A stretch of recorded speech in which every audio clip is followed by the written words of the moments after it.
Movements of Resistance, USA. I'm Michael Marchman.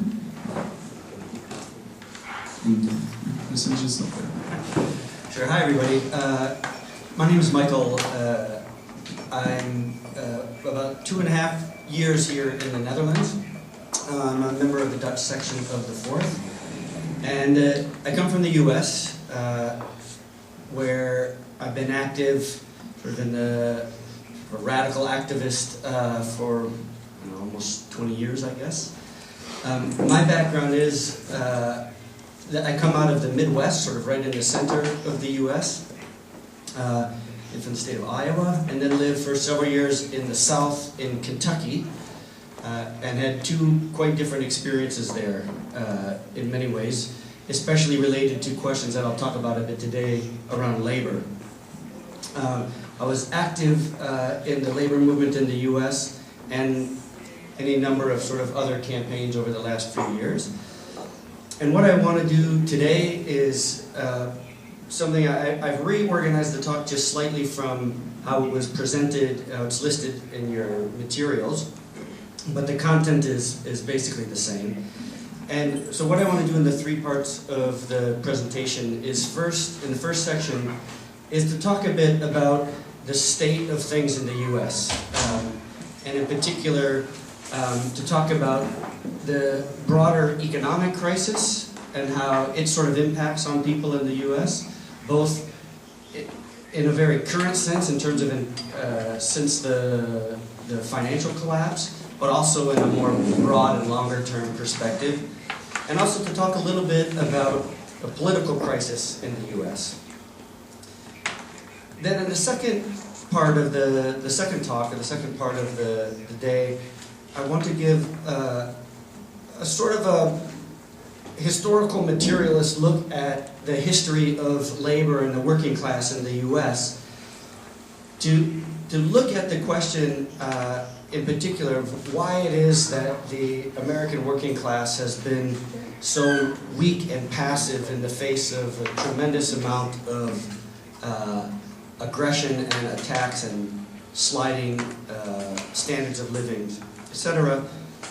And then from there, in the third part, to go from this first the crisis, then to the question of why the American working class has not been as strong or as active as one might expect, then to look at how that changed with the emergence of the Occupy Wall Street movement last year.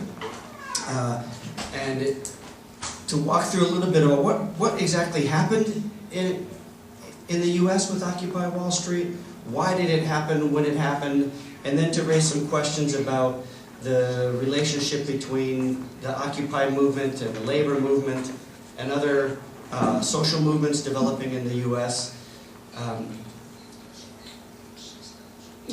So that's the plan of action for the day. So, please let me know if I talk too fast, by the way, translators, don't forget. Well, you won't forget.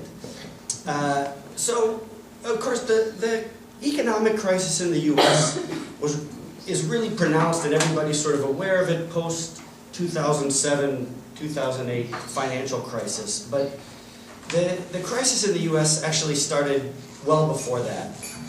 And even though there has been an enormous amount of damage and really a lot of really brutal suffering that working class, poor, minority people in the US have experienced since the collapse, the crisis has been building for at least 30 years in the US.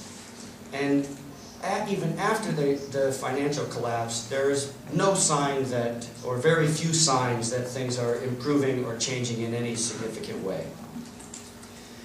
And what I think a lot of people from around the world maybe don't understand is that the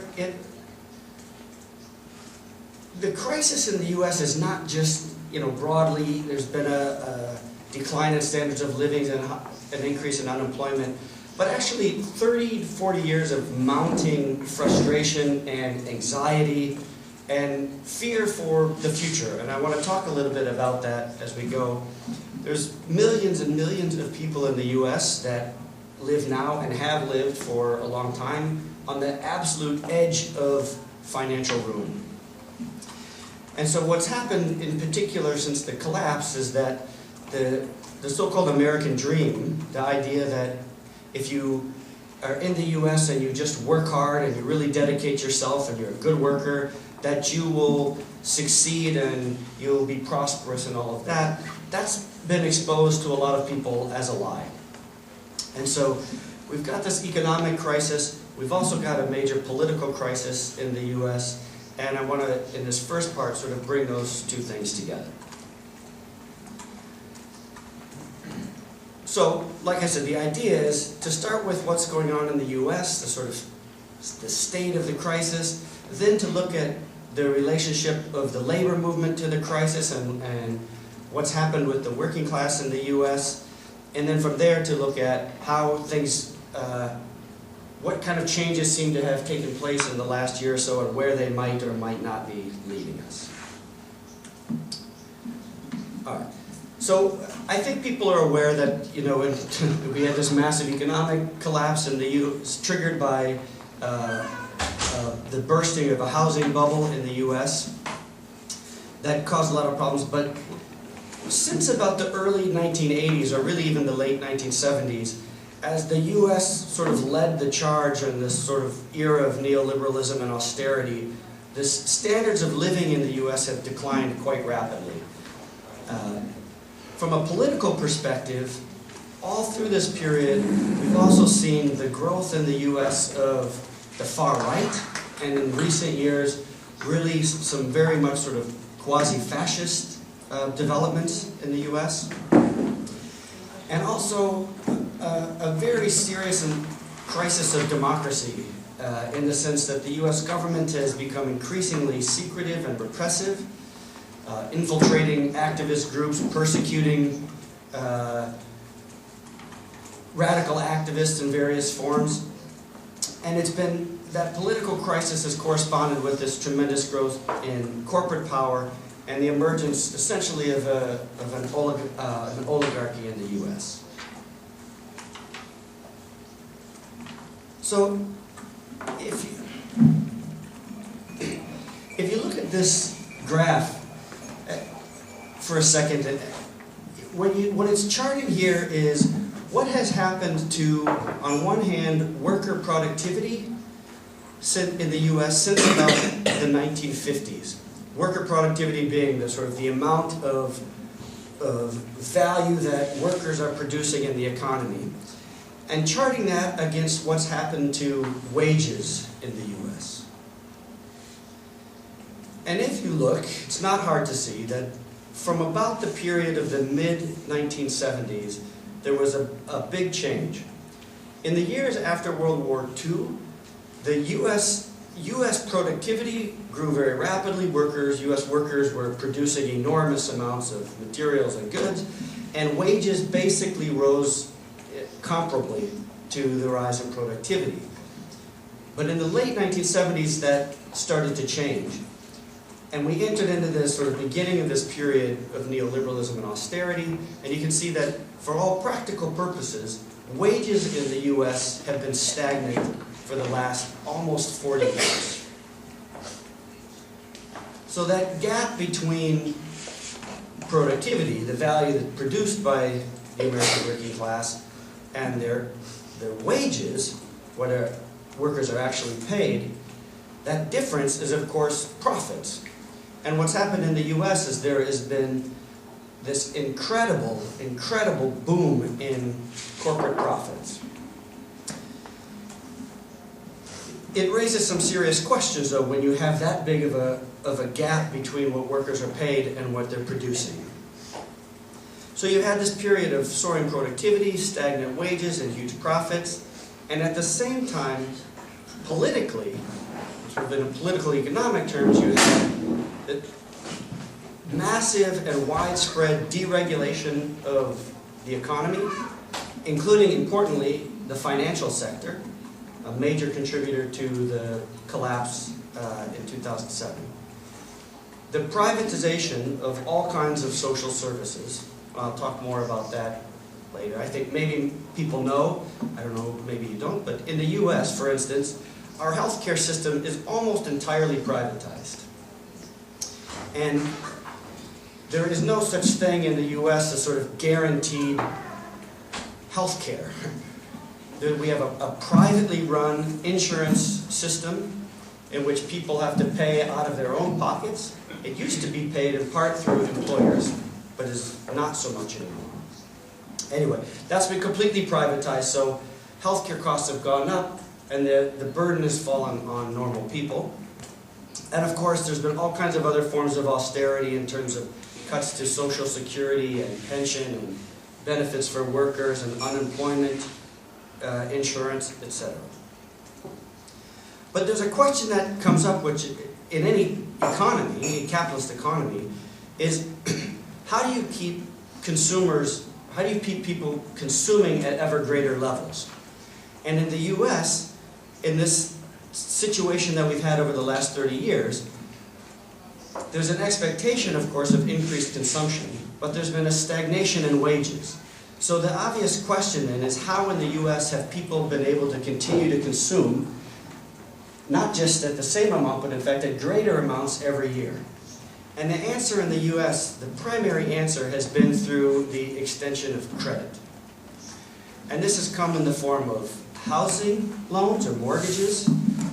And all throughout the 2000s, there was this proliferation of very, very high-risk housing loans given to people. There's car loans, credit cards, and importantly, student debt or student loans.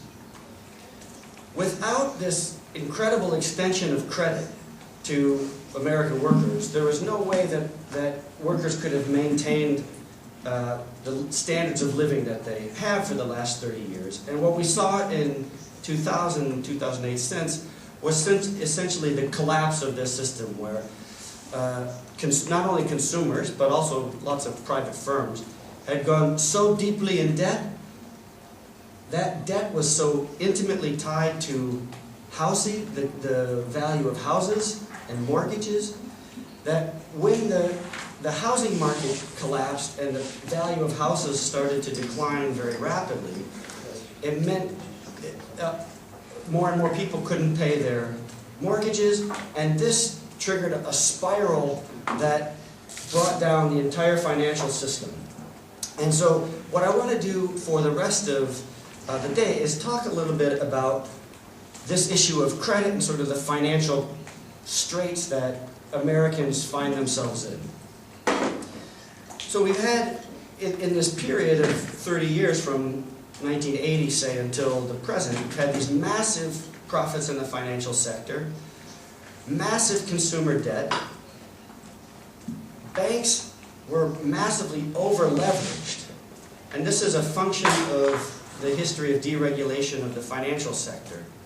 And what it means to say they were over-leveraged is because laws were removed that limited their activities, banks were able to loan out many, many times more money than they actually had. That's all fine when people are borrowing lots of money and paying it back, but when that cycle of borrowing and repayment of debt snapped, it meant that suddenly the banks had more money out than they actually ever had in the first place. And this created this massive bubble. It spiraled out where things like public pensions, workers' pensions that had been invested in the housing market crashed. Universities and public colleges that had their funds wrapped up in financial packages that were tied to the mortgage industry collapsed. So universities and colleges lost huge amounts of money, and on and on and on.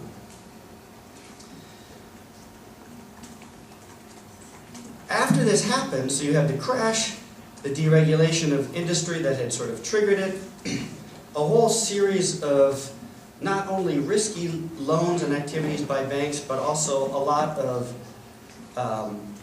dirty financial tricks. So one of the things that happened in the financial crisis was that banks decided they would do better and make more profits when they gave housing loans if they gave a loan to somebody, collected fees right from the beginning on those loans, but then sold the actual mortgage to another bank to worry about collecting over the long run. And what that did is it allowed the big investment banks to make lots of loans, get fees for it, and then no longer be responsible for whether or not the borrower was able to pay it back. And that created an incentive in which bankers and mortgage lenders had an incentive to offer people bigger and bigger and bigger loans, because that would mean bigger and bigger and bigger fees. And since the bank didn't have to worry if that customer was able to pay back the loan, they were throwing money at people, essentially.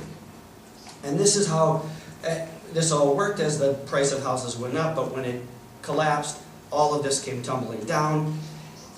The result was at least a $700 billion, and in fact it's probably a lot higher than that, bailout of the big banks in the US at taxpayers' expenses. At the same time that people's houses were being foreclosed on, they were going bankrupt due to credit card debt, and all kinds of other problems that were happening. It triggered, this collapse and triggered a big spike in unemployment, declining wages, and in the US we now have the highest levels of inequality than has been seen since the period right before the Great Depression. So if we look at the economy since the collapse, and I'm just going to go through some numbers. The numbers aren't that important except to sort of give you a sense of the scale of the problem. There's been somewhere in the vicinity of 7.5 to 8 million jobs lost in the US since 2008, including somewhere in the vicinity of 750,000 firings in the public sector and layoffs, so government jobs. About half of all college graduates in the US in the last 3 years are now unemployed or underemployed.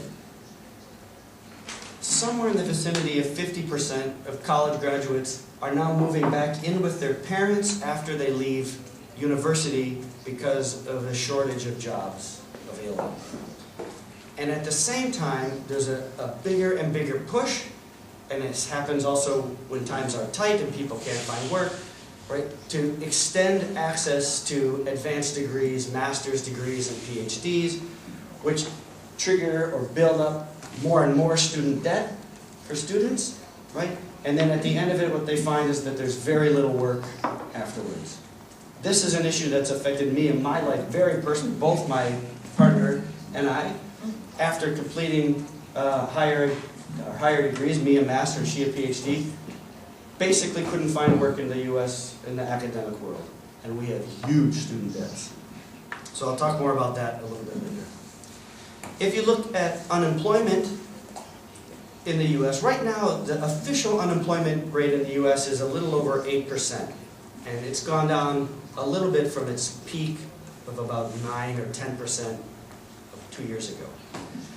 But in the US, in the unemployment statistics, the government does not count people that have given up looking for work because they can't find work, right? Or who are employed but underemployed. In other words, they have part-time work but they need full-time work. So if we look at real unemployment in the US, it's closer to somewhere like 15% overall. This is not, well, this is extremely high for the US. And of course, the crisis in this front hasn't affected people evenly. If you look at unemployment rates for blacks and Latinos in the US, you can see it's much, much higher than the overall average. So black unemployment is at least double the national average of unemployment. So we have a serious problem that's affected people disproportionately, largely on race and ethnicity. In terms of unemployment, there's been a massive increase in unemployment for young people. You can see again for whites it's about 15%, for blacks it's almost 30%. At the same time, unemployment benefits for people in the U.S. have been absolutely slashed. They've been, for the last 20 or 25 years, they've been chipped away at. But in the aftermath of the crisis, and I'm sure other of you have seen the same thing in your own context, there's been a massive slashing of benefits that federal and state governments provide to unemployed. Income, like I said, has been stagnant for almost 30 years. It's now at the lowest point that it's been in almost 20 years. And when the financial crisis hit, it triggered trillions of dollars in losses in terms of people's pensions and retirement plans. In the U.S., we have what's called a Social Security, which is a form of federal benefits for when you retire. It's very, very, very small. In the U.S., you essentially have to plan for your own retirement and invest your own money, save and invest your own money. And the way people tend to do this is to invest in, essentially to invest in the stock market. So when the stock market collapsed in 2007 and 2008, it completely gutted people's life savings. So millions of people lost their life savings at that point. And so now if you look at the median net worth of families in the U.S., it's down almost to half of what it was before the economic collapse. So it's a massive loss of savings, somewhere in the vicinity of the equivalent of 15 to 20 years worth of savings were lost on average by middle-class families. You can imagine how devastating that is when you save that and it's necessary for your ability to retire. Now let me look a little bit at debt in the U.S. The average U.S. mortgage debt is about $143,000.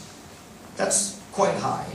But what's particularly alarming about all of this is that since the financial collapse, about 30% of all homes or all mortgages are underwater. And what that means is the value of the house has fallen so much that people now owe more on their house than it's actually worth. So you have a third of the houses in the U.S. in which people owe more on it than the value of the house itself. At least 4 million people have lost their homes to foreclosure, where the banks have repossessed their homes since 2008, and that number has continued to grow. Look at the credit card debt for the U.S. It's pretty astonishing. The average U.S. household has about $7,000 in debt. But of those, so that's on average, including all of those households that don't have any credit card debt at all. If you look at just those households in which there is some credit card debt in the U.S., the average amount is $14,000 in credit cards, where interest rates are anywhere from 9 to 19 or 20%. This is one of the major ways in which people have managed to continue consuming at levels, maintaining sort of a quality and standard of living that they had grown accustomed to, but also to pay for healthcare crises.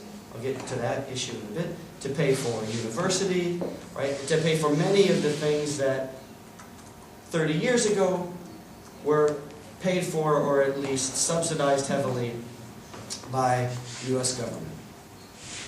On average, the average U.S. credit card holder has about $4,000 in debt. And then we get to the really big one, or at least one of the most sort of dangerous elements, and it's student loan debt. Many people in the U.S. are looking at the crisis with student loan debt and wondering if it's in fact not the next big economic bubble to pop in the U.S. Last year, for the first time, U.S. students and graduates reached $1 trillion in student debt. On average, students that graduate from university, a 4-year bachelor's degree, end up leaving with about $30,000 of debt. I have, after completing a master's program, working my way through most of a PhD, I have over $100,000 in student loan debt. This is, right, a lifetime of debt that can't be repaid. So, the reason this has happened, well, there's a number of reasons. One is that the cost of education in the US has been skyrocketing. So now, if you take tuition plus room and board in universities, at a public university, in other words, at a university that is subsidized by the state, the average tuition and room and board is $21,000 a year. That's the average. It's much, much higher at private universities, as you can imagine. What all of this means is that there's an entire generation of students that are graduating from university with enormous debts and very few job prospects. One of the reasons why people are looking at this crisis and wondering if it's in fact not the next bubble, the next housing bubble, is that the government's answer in the U.S. to the problem of increasing university costs is to extend loans. But as the government extends more and more and more loans, and they're not all government loans, many student loans are private bank loans, but as the line of credit to students gets extended greater and greater and greater, the incentive has been for universities then to continue to increase the cost of their tuition. So tuition has skyrocketed across the country. In California, where there's been quite a strong student movement developing, tuition has gone up almost 40% just since the economic collapse. And when it comes to student debt, there's a big catch, which is students with student debt, you have no right to file for bankruptcy in the U.S. So if you're $100,000 in credit card debt, you can file for bankruptcy and you may be able to get out of some or all of that debt. Student loans are not forgivable under almost any circumstances. And of course, those that come from the federal government then have all of the government has at its disposal all of the powers it needs to continue to collect. So it has the ability to take money directly out of people's paychecks if they can't pay, and even out of disability payments from the government itself. So there's cases where someone has borrowed a lot of money, they did a master's degree and maybe they continue to do a law degree or a PhD. They had some terrible injury or catastrophic health problem that meant they no longer were able to work, and they were then receiving like disability payments from the government. And the government, on the other hand, is pulling money out of those checks before they ever deliver them to pay the cost of the student loans that the student had borrowed, even though they no longer are essentially able to work. So this is a big, big crisis in the U.S., and there's no sign that it's decreasing. So the sort of young generation, people about my age, 40 and younger, right, are really facing an incredible risk in the U.S. Overall, American consumers owe about $11 to $12 trillion in debt. And you can see, in terms of credit card, mortgages, and student loans, they've all been increasing in the last decade or so. Okay, a couple more points. I mentioned before that in the U.S., the healthcare system had been completely privatized, or almost entirely privatized. And the cost of health insurance has been going up. The cost of health care itself has been going up.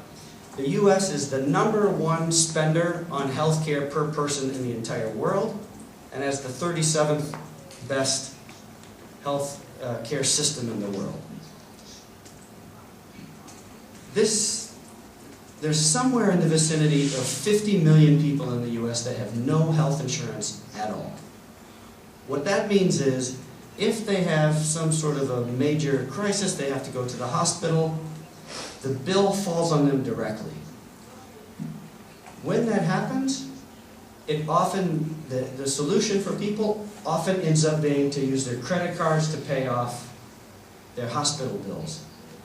And healthcare expenses are the #1 cause of financial ruin and bankruptcy in the US. So there's been a big debate in recent years about, everybody understands that this health system is in crisis. How do we fix this crisis? And President Obama had proposed a plan that passed through Congress, and the right wing, the Republicans, absolutely hate it. They think it's, he's acting like Stalin by imposing this. The left thinks it's completely inadequate. And in effect, it will reduce somewhat the number of people that are uninsured in the US. But it's essentially a giveaway to the big private insurance companies, and it doesn't do anything to actually reduce the cost of health insurance. So there's an interesting case of in which in the US you have people that think that this new health care policy is going to bankrupt the country because it's so expensive, and on the other hand, people that think it's going to bankrupt the country because it doesn't actually cover anything.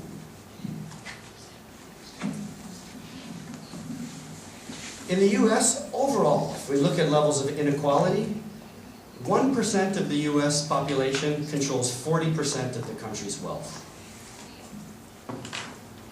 2% of the population has more than the bottom 60% of the population. And these are the highest levels of inequality that have existed in the US for almost 100 years. If you look at just the richest 400 individuals in the US, they have more wealth than the bottom 50% of the population.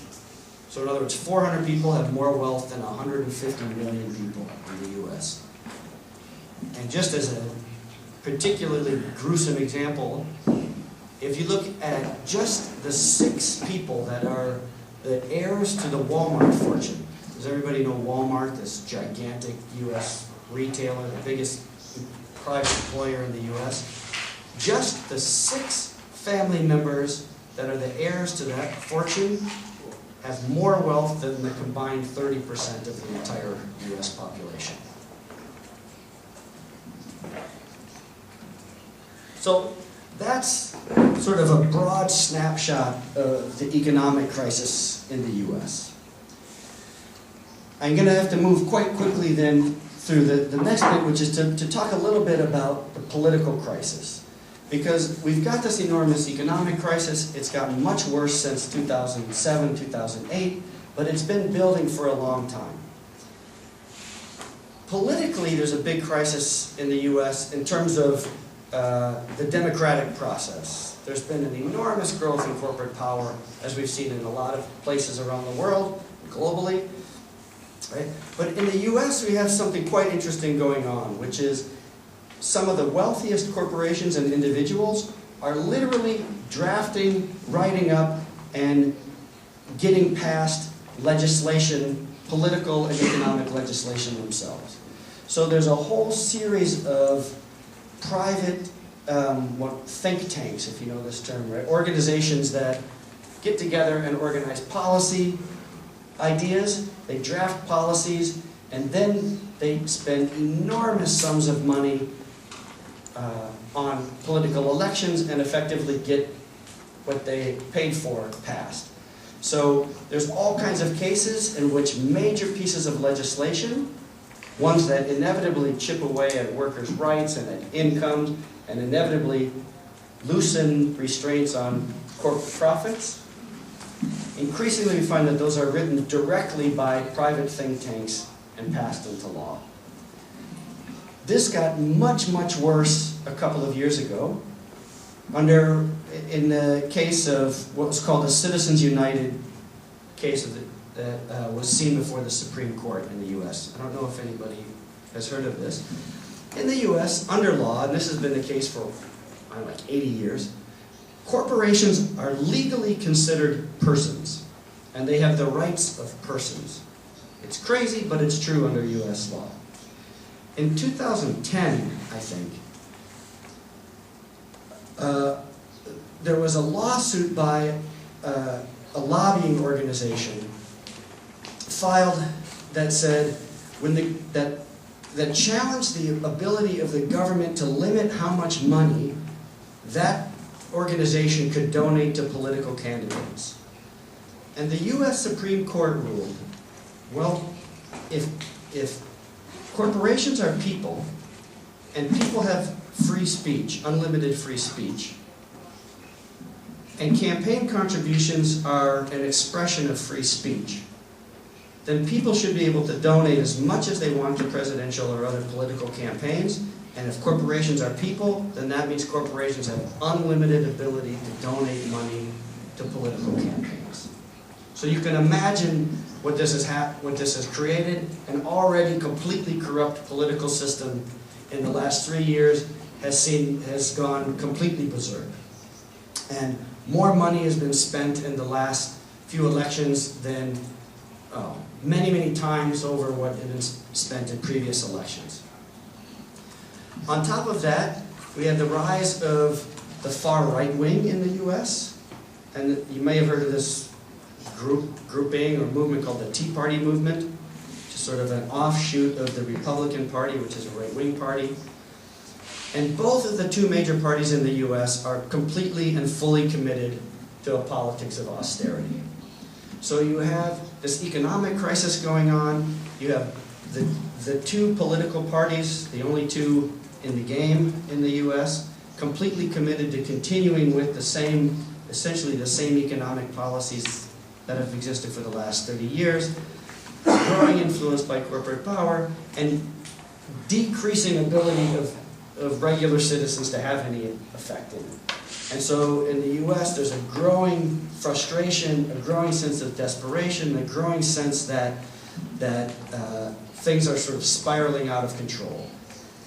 It's quite a dangerous situation in the US, as it is in many places, when there's such enormous economic inequality and such a rapid collapse of the growth of right-wing pseudo-fascist movements. And that's what, in many ways, we've been seeing in the US, where lots of people whose anxiety and fear and frustration had been building for a long time, but who had managed to maintain a reasonably comfortable existence, premised largely on credit, have seen that disappear. They've seen their jobs go away, they've seen money they had saved for their entire lives to pay for their retirement disappear with no real backup, mounting debt that they're unable to get out from under,